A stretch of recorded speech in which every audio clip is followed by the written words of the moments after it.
How's it going, everybody? In today's video, I'm going to be going over my 2024 NFL draft board. This is going to be my 2.0, which is my first official grades. So in this video, I'm going to be doing the official grades of quarterbacks and running backs, which you can see on the screen here. But first, let's go over the grading system just so you guys are familiar, because I am going to be going over players that span every single grade here. So first, we've got our blue chip prospects. These are in the dark blue.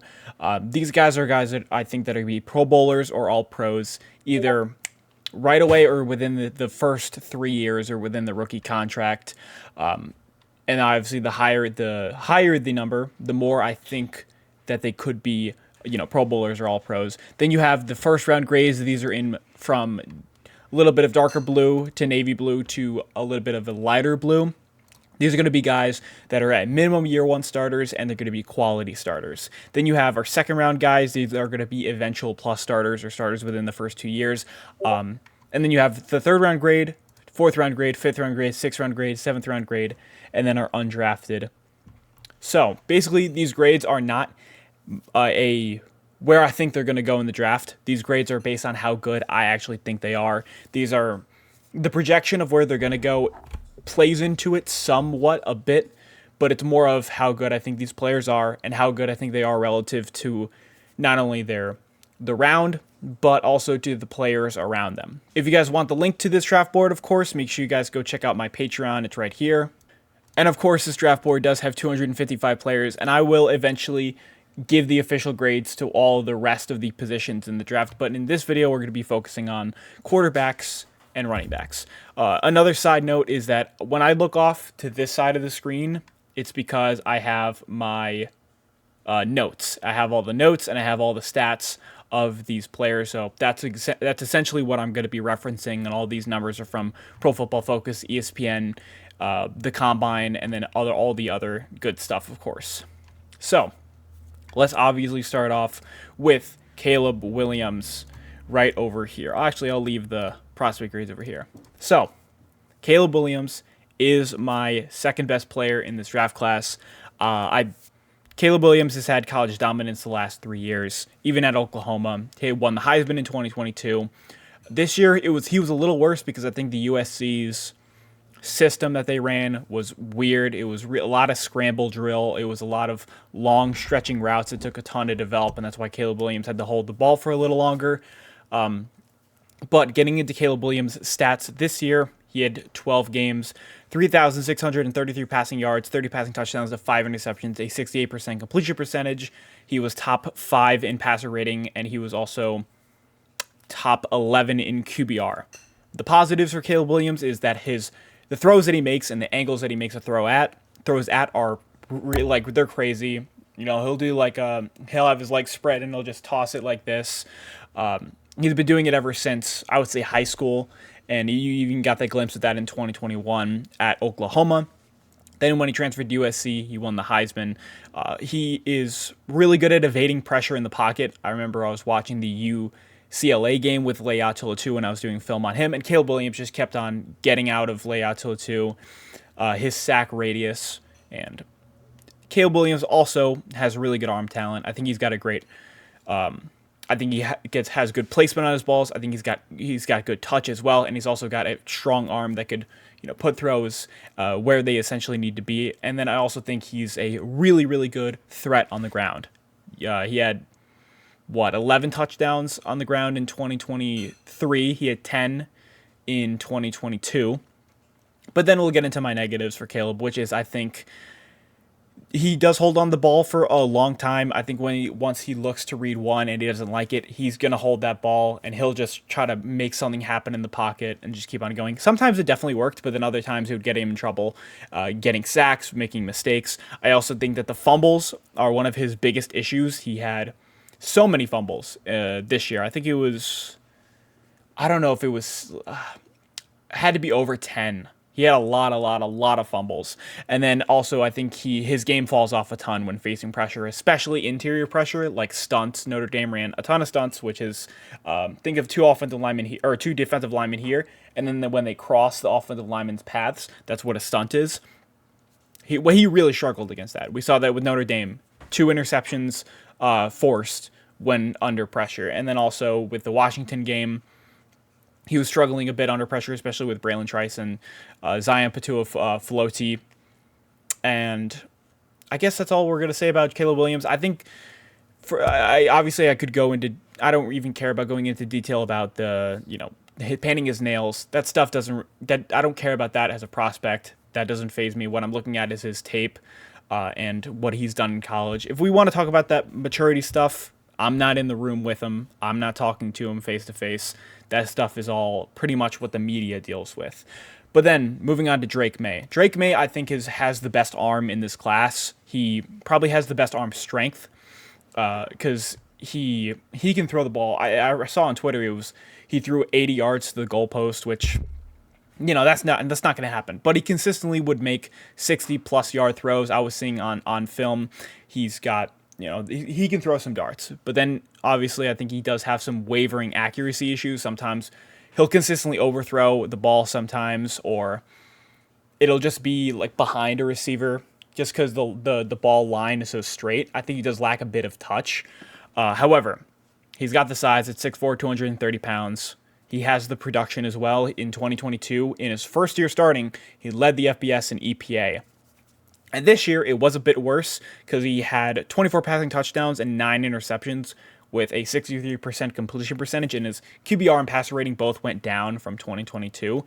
However, I just think that the arm talent and arm strength is very, very good, and he also is a very aggressive player, whether that's on the ground or whether that's through the air. He'll try to seam that ball through 3 defenders, or he'll try to hurdle a guy. If you guys want to go see my Drake May prospect breakdown video, you can see a lot of those fun plays from him. But also the over-aggressiveness definitely shows up on tape a lot. But those are my 2 blue chip prospects. I really like Caleb Williams and Drake May a lot. I think they're arguably my 2 favorite quarterback prospects ever, probably since Trevor Lawrence. I mean, I've been doing the draft the last 4 years. Joe Burrow in that 2020 class was my first year doing the draft. And I would say Joe Burrow is probably my favorite quarterback prospect ever, and then it would probably go to Caleb Williams. But then Jayden Daniels was the Heisman winner. He had the numbers are ridiculous because he had 3,800 passing yards. That was 5th. But then 40 passing touchdowns to 4 interceptions, 72% completion percentage on 10.5 yards per, or his average depth of target was 10.5. So it wasn't like he was just, check downs all the time. He also led the FBS in passer rating with 143.7 and in QBR with a 95.6, which are both really good numbers. He also had over 1,000 yards on the ground and over 10 touchdowns on the ground too. I wish he ran at the combine because it would have been something ridiculous. I think he would have easily ran within the 4.4s. And he also was the best deep field thrower in the FBS in 2023. I forgot what it was, but it was in like it was 93.4. I think that was PFF's grade with throws over 20 plus air yards. It was something ridiculous. And he also had 20 touchdowns to 0 interceptions on throws with 20 plus air yards.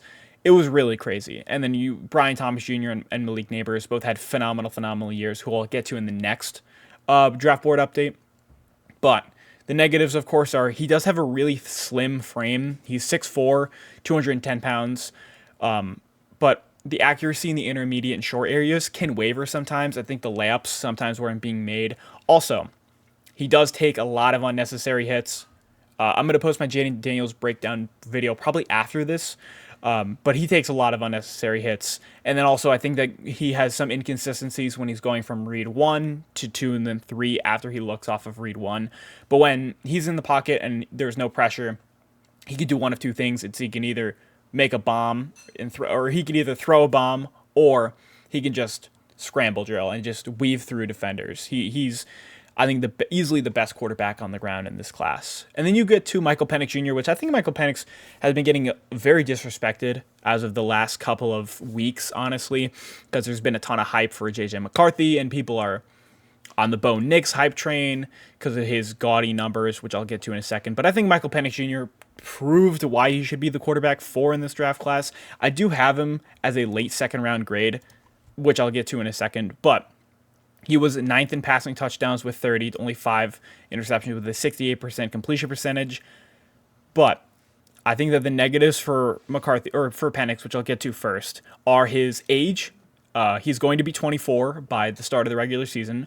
He also doesn't love to go to the checkdowns, which is something that I thought he should have gone to more. Especially, I thought the Arizona State game was a perfect example. He kept on getting in trouble because he wanted to keep on going deep and throwing it deep. And then also think moving outside of the pocket. He doesn't have top tier athleticism. He can move very well in the pocket. It's one of my positives. I think his pocket movement is very good, like in that little circle, of course. But once he gets out of it, I think that's kind of where it stops. But he does have a rocket arm. His spirals are very tight. And Penix is he's got a great arm. Obviously, he's a lefty. Or this is my left hand, yeah. Obviously, he is a lefty. So there are stigmas against left-handed quarterbacks. We see what just Tua has gone through as a left-handed quarterback.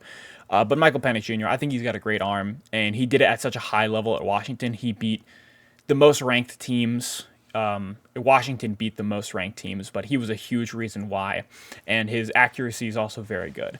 And then moving on to J.J. McCarthy, who I have moved up to number 5. I originally had him below Bo Nix. But the thing about J.J. McCarthy is he's a young guy. He has only been in college football for 3 years now, and last year he got his first start, but then this year he obviously won the national championship. But his numbers are not his numbers obviously aren't the best. 22 passing touchdowns in 15 games.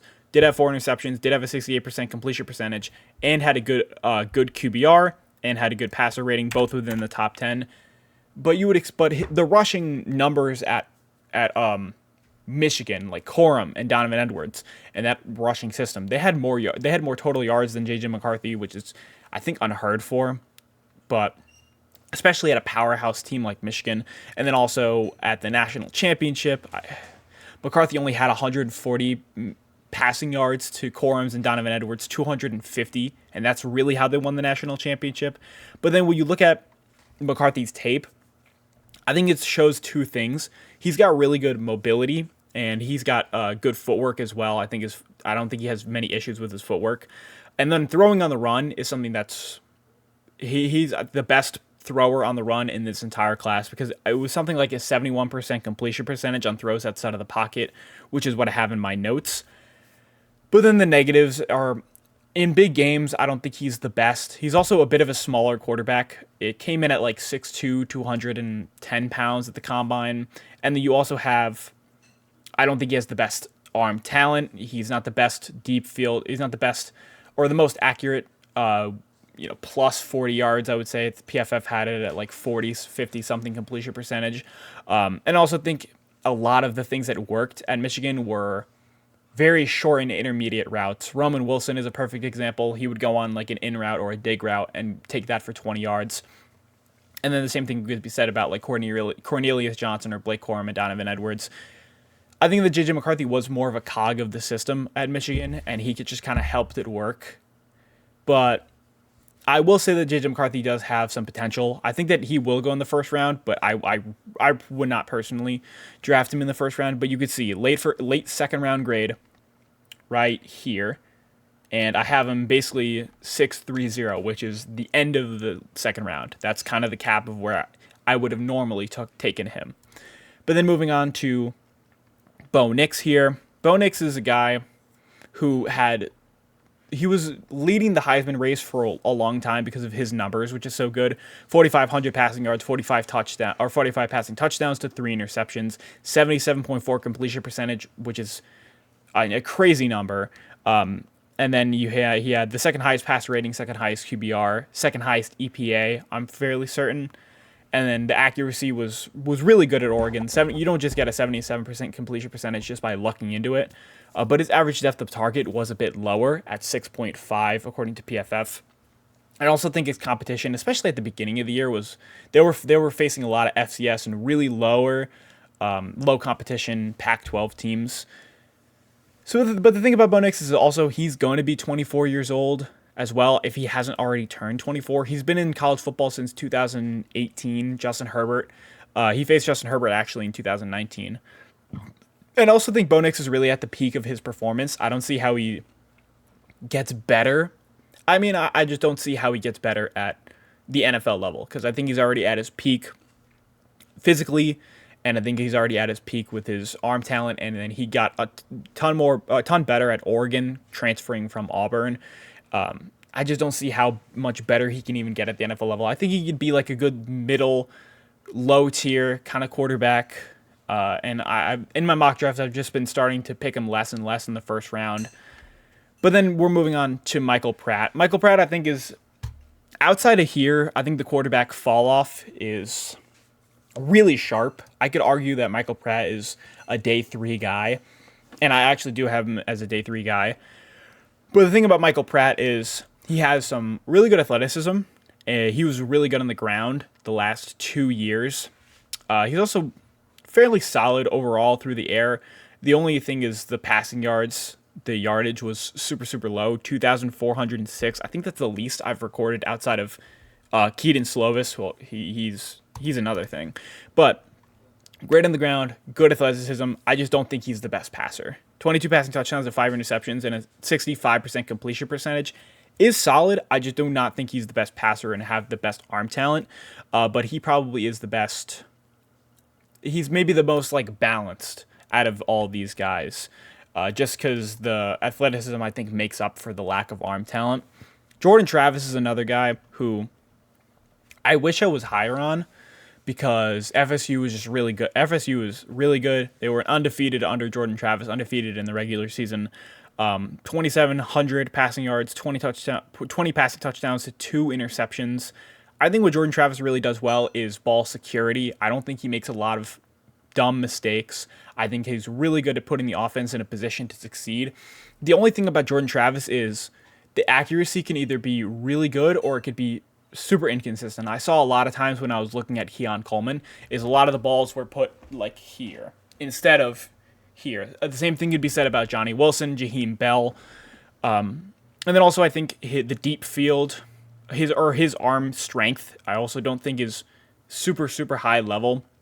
But he is consistent and he doesn't put the ball into harm's way a lot. I could see Jordan Travis being one of those guys that is put in a backup role. He's like a second string, and then the team just goes on like a 4 or 5 game winning streak. And that's kind of what Jordan Travis does at the NFL level. I could see that for him. And then Spencer Rattler. I think Spencer Rattler could be the biggest developmental guy. I see a lot of people putting him at quarterback 7 under either Nix or Penix. But I am not super high on Spencer Rattler. I do think he is the developmental quarterback of this draft. He's really that boom or bust. And I think he'll be drafted probably day 2, really late day 2 in round 3. But I do have him as a 5th round grade guy. For me, his arm talent is pretty nice. I mean, he can make some crazy off-platform throws. He can make a lot of throws, and he was the Senior Bowl MVP. Had a touchdown in that game, 4 for 4, 51 yards. This year at South Carolina, he had 19 passing touchdowns to 8 interceptions, a good completion percentage as well, but his passer rating in QBR, which were his efficiency numbers, were within the bottom 40, or not the bottom 40, but they were 46th and 45th respectively. The thing about South Carolina this year was their offensive line was just really bad, and it felt like he just kind of had to just make something happen, make whatever happen, and his connection with Xavier Legette this year was really good. They had 1,255 yards as well. But Spencer Rattler, he's a bit of a weird one, but he does have some good arm strength, and I guess I'll start moving on to my other quarterbacks, guys like Sam Hartman. Sam Hartman I'm just also not super high on Sam Hartman. I think he is 24 going on 25 years old, and he was at UCF for 4 years. Then he went to Notre Dame this year. And Notre Dame's offense they didn't run through him well. I thought it was mainly Audric Estime, who I'll get to a bit later. Felt like that offense really went through the ground and went through like Estime and then Joe Alt in the box. And I was looking at like Ohio State, and Sam Hartman was just not making the bestest. Like the throws weren't there. And at the Senior Bowl, he had an interception. He didn't look great there. He was the only quarterback to perform a lot of the drills at the combine, which is cool. But just nothing super impresses me about Sam Hartman. One of my negatives is he does not have a great arm. I don't think he has the best arm talent. I mean, Sam Hartman, I would think just go get a modeling job, my brother, and then Tua Tagovailoa, or not Tua, but his brother, Tulia Tagovailoa from Maryland. The thing that I like about Tagovailoa, his brother, is he has good athleticism. I think he can run real well. He's also got some good accuracy and touch, but he is small. He's 5'11". I don't know if he measured at the combine, but he's listed at 5'11", 208 pounds. He's also 24 and a redshirt senior. Nothing from his numbers really stands out as well. But he just kind of reminds me of like a budget Russell Wilson. I think that's a solid comp, I guess, for Tagovailoa. Kind of a shorter quarterback that just very good, that just has great athleticism and is good at getting out of the pocket. But then moving on to Joe Milton. Oopsie. Moving on to Joe Milton. God, I'm just not super high on Joe Milton, dude. I know that people after the combine, they saw that, oh, crazy throw he made. Oh. But nah, Joe Milton is wildly inconsistent. He doesn't really play in a structured offense well at all. He transferred in from Michigan to go to Tennessee, and then he took over from... Who did he take over from last year? I forgot. He was in the draft last year. I forgot. Whatever. But Milton, he has crazy arm strength. He has a rocket of an arm, but his accuracy goes from here to here. His accuracy is wow. His just playing style is just crazy inconsistent. He's also old. He's turning 24 as well. I mean, this is just an older quarterback class, but he's got crazy size as well. But I'm just not super high on, I would say, any of these quarterbacks. After Rattler, I would think these guys are all negatives and all kind of bottom tier backup guys. And then you get to Devin Leary. Devin Leary, I see on Twitter him getting a ton of hype, though, like the velocity on his arm. But the thing about Devin Leary is he had a massive drop off when he transferred from NC State to Kentucky. He's also 24 years old, another older guy. He also had bad accuracy this year. 56.3% completion percentage in 13 games is not good. He also had 12 interceptions, 25 passing touchdowns, sure, but he had massive regression. He does have a solid arm. I think he's solid in the pocket, but nothing much more to say about Devin Leary. And the same thing could be said about Austin Reed. Was top 10 in passing touchdowns, though, with 31 passing touchdowns, but he's a gunslinger guy. He's that gunslinger mentality. I feel like Western Kentucky has had a bunch of gunslingers as of recently. That's just kind of how their scheme goes. But it did have a low sack rate, but 11 interceptions, and a lot of them were like really not that good. Really not that great. And then I'll move on to quickly Keaton Slovis, who has good athleticism, but he has terrible production. In 8 games this year, he had 1,700 passing yards, 12 passing touchdowns to 6 interceptions, but a 57% completion percentage and a QBR in the 50s and a passer rating in the 80s. He also has some ball security issues too. I know he was a transfer from USC back in like 2019. I think when Sam Darnold went to the draft, it was Keaton Slovis, and then he had a drop off, and then he went to BYU. That's kind of why I have him. I just have him as an undrafted guy, of course. But now we're moving on to the halfback class. And the thing I can say about the halfback class is I don't love it.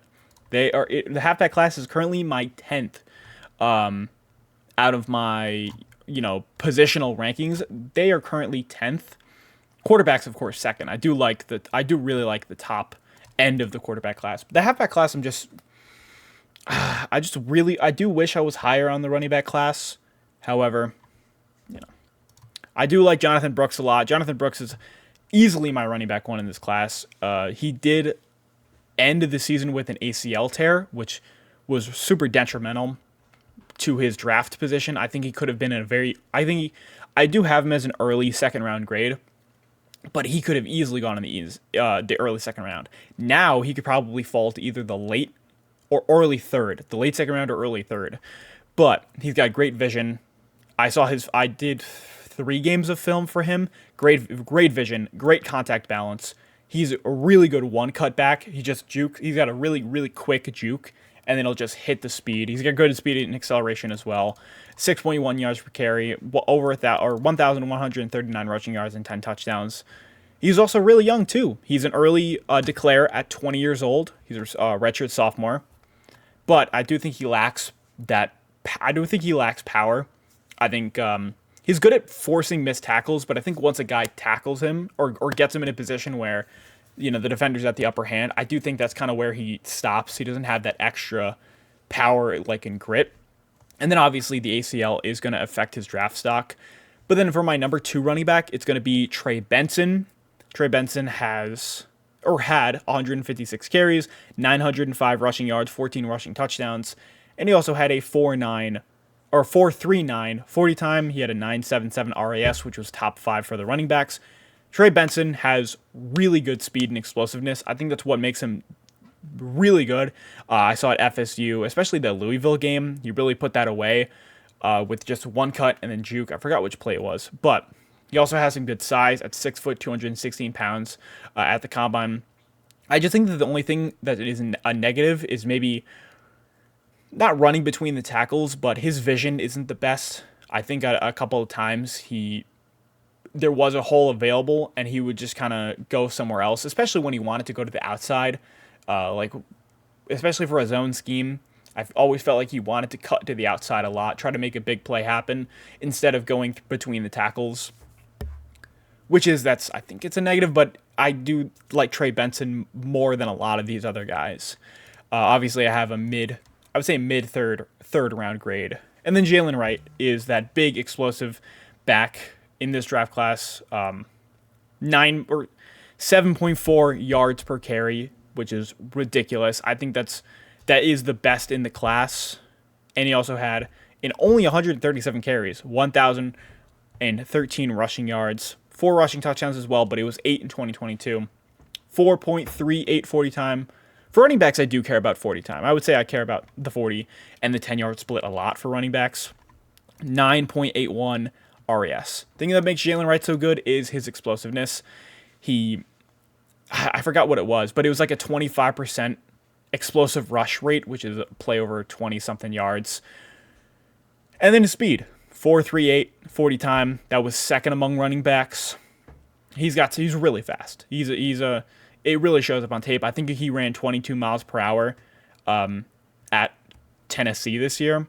But the only negative really is the fumble, like the indecisiveness, I would say. When he's not making a really big play, he'll kind of just stall at the line sometimes. And then he also had some bad fumbles at Tennessee. And then moving on to Isaac Guerendo. Isaac Guerendo was one of the really big winners for me of the 2024 Senior Bowl, because he was the best performing running back. He really was.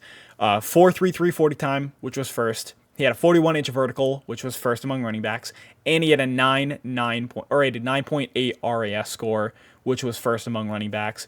Basically, what an RAS score is, relative athletic score. It basically puts you against other athletes that performed in the combine. A 9.9 RAS score means he's a 99.8 or a 99.8% athlete. If that did confuse you.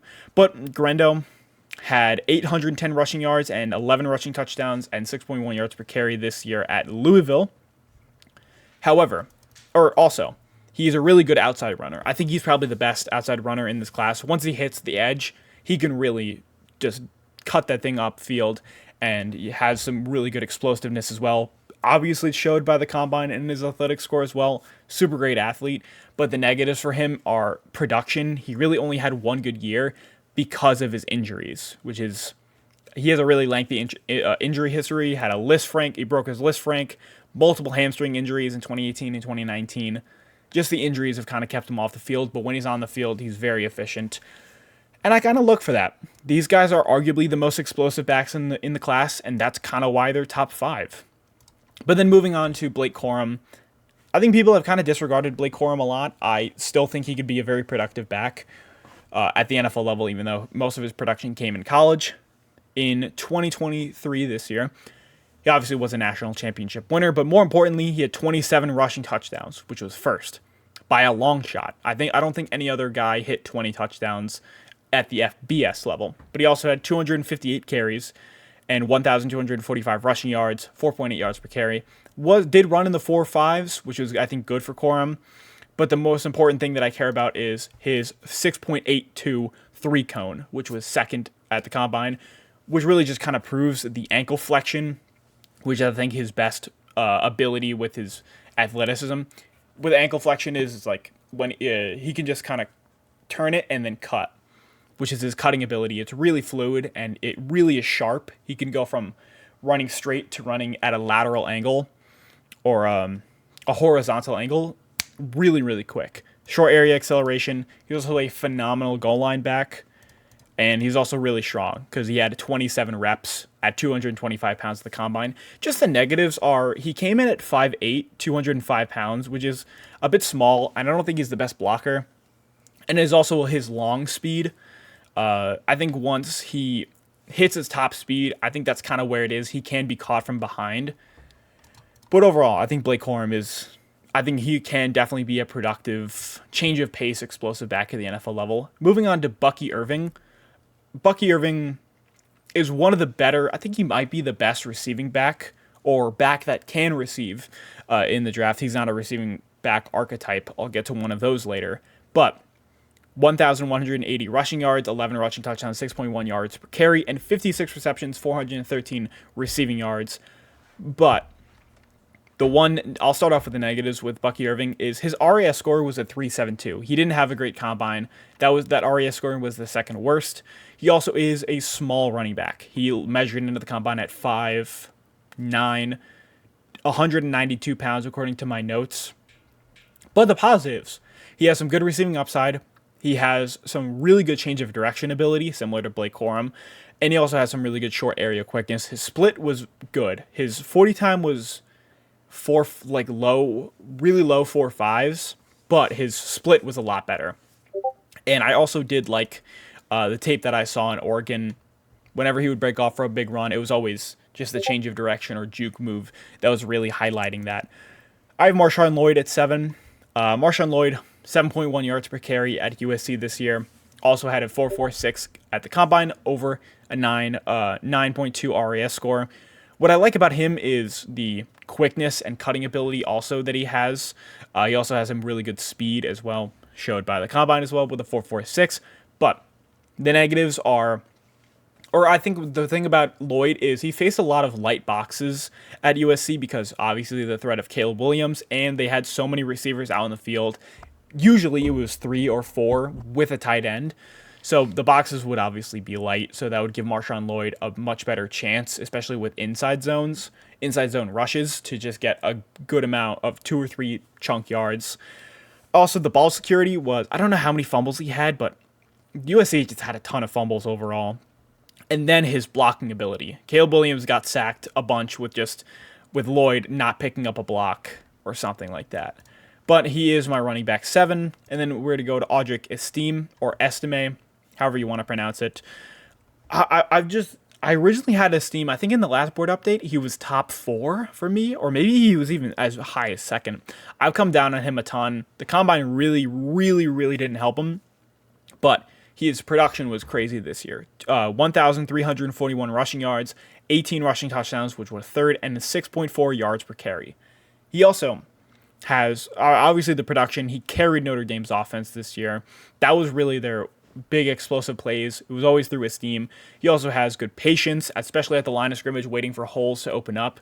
And he also has great tackle breaking ability, and he's got some good power. Just the problem with Estime is he's sluggish. I felt that when I was watching Notre Dame film for especially like Joe Alt, the holes will open up, and he's got that good patience, but once he can see it, it takes him a while. And that was obviously proven by his 4.72 40 time, which was the worst among running backs. That's very slow. For a running back that relies on his patience and power, that 40 time, if it was in like the 4.5s, he would have been my running back 5 and above. But that 40 time really supported that sluggish nature that I think he has. And that explosiveness, those holes are going to close up in the NFL, which makes me think that Estime isn't going to be as good as he was in college. But I still think I still have him as a fourth round grade, but he's my last guy in the fourth round. And then Ray Davis. Ray Davis had 1,129 rushing yards, 14 rushing touchdowns, 5.7 yards per carry. And he also, similar to Esteem, I thought he had good patience, and he's also a great outside runner. When he would hit the edge, he would just cut, and then boom, he would have, he'd have a good lane in front of him. And then he's got good short area burst as well. Just the negatives with him is he's 24 years old. He's been in college football for a while, and also the long speed. He would get caught from behind a ton. But I thought whenever it was 30 yards and plus, like the red zone area, he would hit the touchdowns a lot. But whenever it was farther back in front of like the 50-yard line, he would get caught like halfway through his explosive run. Moving on to Will Shipley. I don't even really want to have Will Shipley in my top 10, but I feel like I can't have him there, or I can't not have him there, because I think he is the best receiving back archetype out of this class. He's got some good route running prowess and poise. He also has good, he's got soft hands for receiving. He also has some good athleticism and ankle flexion, which are all good for a receiver to have. But just the negatives for him is he's not the best pure rusher. He's really not great at fighting through contact, and he's not great at hitting the holes from the offensive line, and he's not, he's just not the best pure rusher. He's really, in my opinion, just a pure receiving back who you can occasionally give a carry to, but he not more than 10 carries a game for Shipley. 5 yards per carry, which was solid at Clemson, but 827 rushing yards on 167 carries. I just don't think he's the best pure rusher, but I think he does provide a ton of value as a receiver, which is, I think that's what he's going to be best at the NFL level. Moving on to Braylon Allen. Sorry, I had another burp. But moving on to Braylon Allen, this is a guy that a ton of people are high on that I'm just not really. But he did come in the combine at 6'1", 235 pounds at 20 years old, which is, he is a 2004 baby, and I'm also a 2004 kid. So I'm not 20 yet. I'm 19. He's 20 right now because he was born in January, but he's the youngest guy in this class. I'm fairly certain. He also had 984 rushing yards and 12 rushing touchdowns on 5.4 yards per carry. He really is a bowling ball style of Derrick Henry type of back.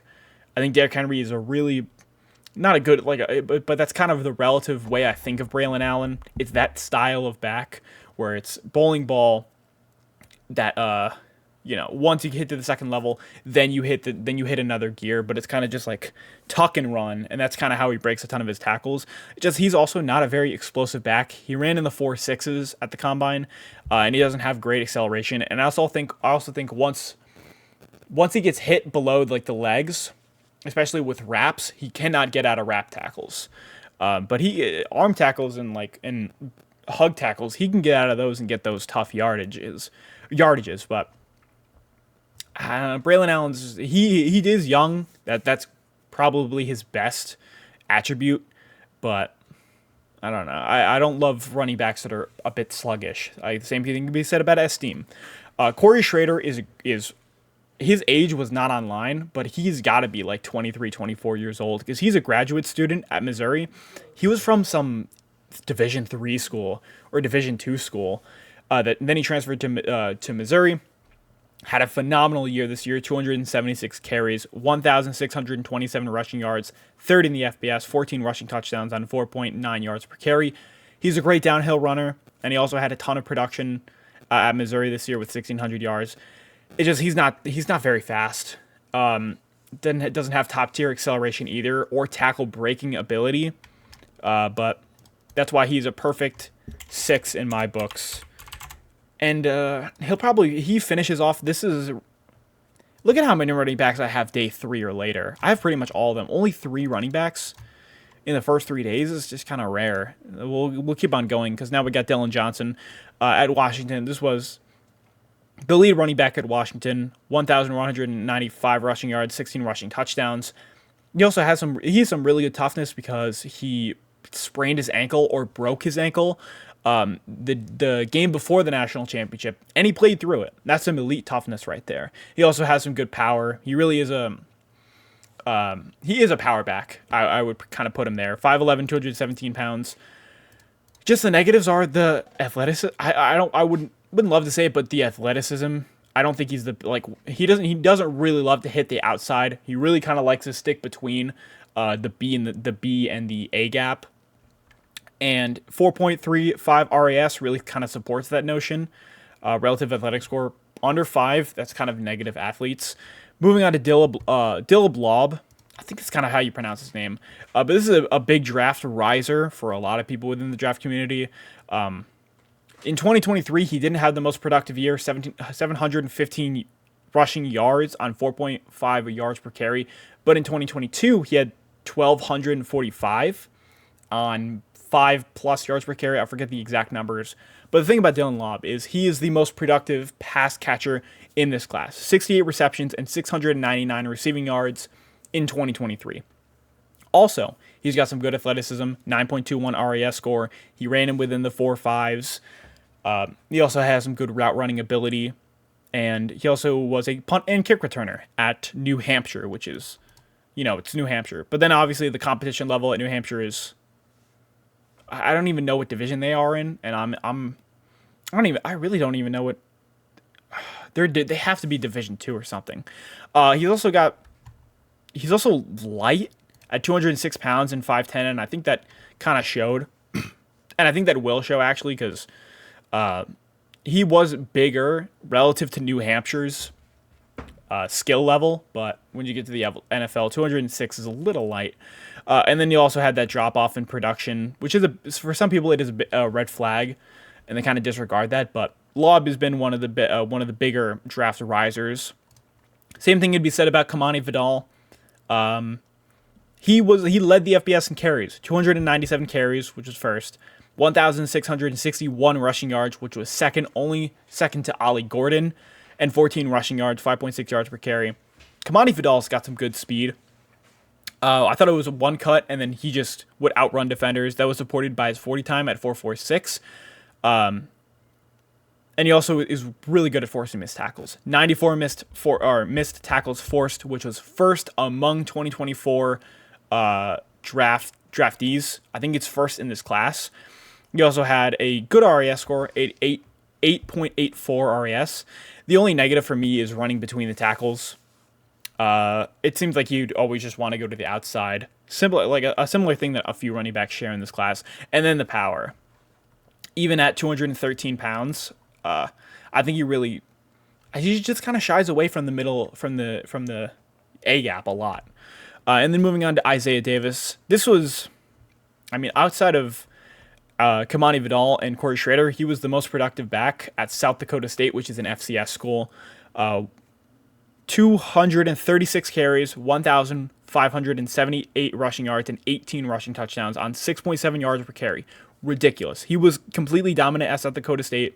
He had 85 yards and a touchdown in the FCS National Championship game. And he was also efficient, 6.7 yards per carry. But the negatives are the competition level, South Dakota State didn't have the best strength of schedule at the FCS level until they got to the tournament.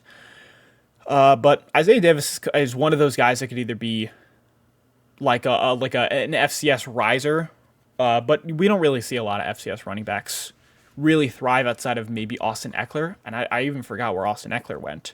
But then moving on to Frank Gore, over 1,000 yards as well at Southern Mississippi with 10 rushing touchdowns. I like about him is the short area quickness and ankle flexion. I think he's very elusive, and he's kind of like a jittery back.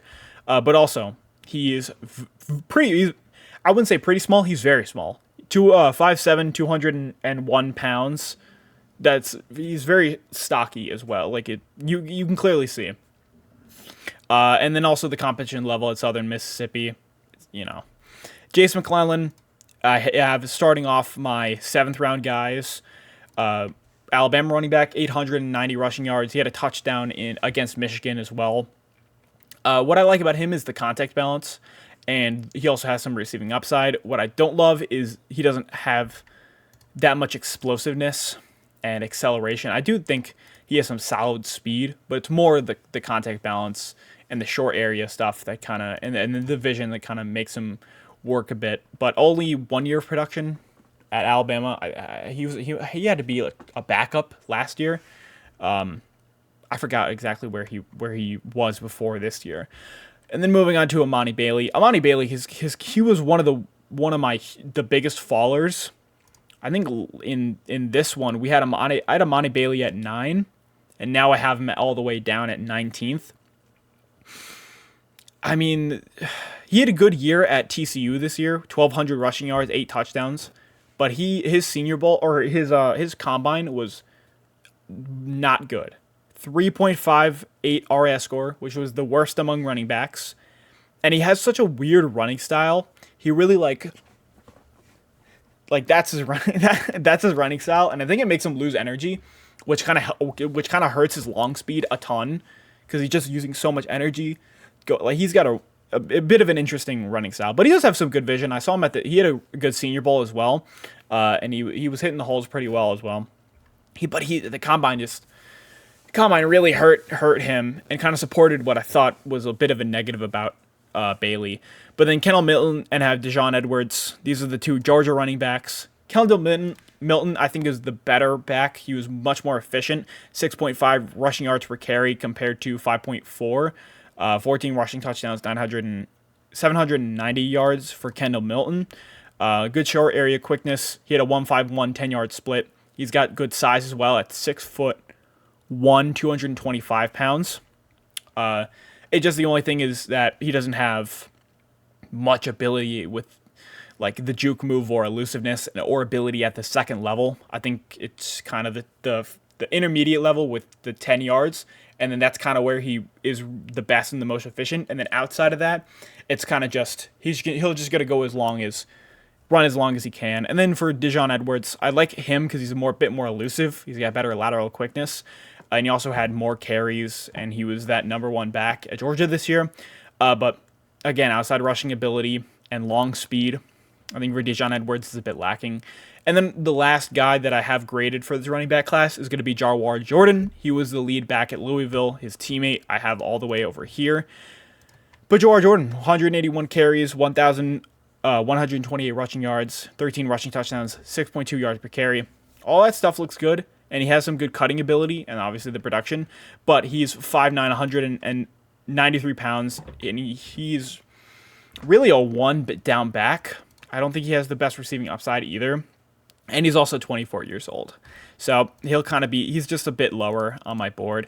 Same thing could be said about the next two guys, which are my undrafted guys, who are Mayan Williams and Tyrone Tracy. Mayan Williams in 2022 stepped in for when TreVeyon Henderson was injured, and he was good at 800 yards, but then this year went completely silent. 49 carries, 158 rushing yards, 3.2 yards per carry. That's tough. He has some good elusiveness, but the efficiency and production were just the fall off was in a backup role. I don't think he should be drafted. I think he'll be a signee, an undrafted signee. The same thing could be said about Tyrone Tracy, who is 24 years old, has been in college football since 2018, but in this year, Purdue, 113 carries, 716 rushing yards, 8 rushing touchdowns, 6.3 yards per carry. He did have a good RAS, 9.87, but I think he's just a very athletic running back. But then the college production throughout, he's been in the college football for 6+ years, had some injuries too. And then he's just a bit of an older back. But that's going to do it for this draft board update. Let me know your views on the running back and quarterback class, and see you guys in the next video.